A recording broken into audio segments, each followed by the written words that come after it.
subliminals in and of itself. So I find these areas intriguing in terms of when a person embodies music as a whole far more effectively. Here's one of the phenomena in music is octaves. Why we hear octave, it turns out that we hear logarithmically, meaning that the human ear interprets sounds in increments. So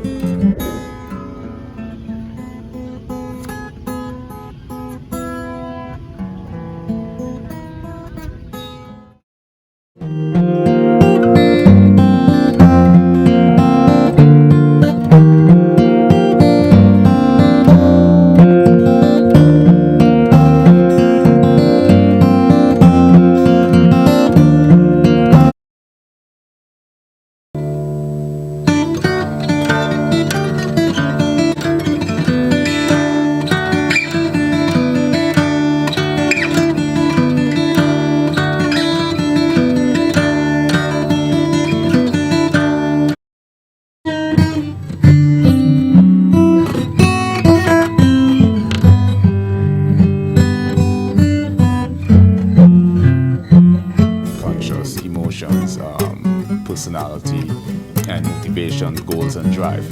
But subliminals in and of itself, goals and drive. But subliminals in and of itself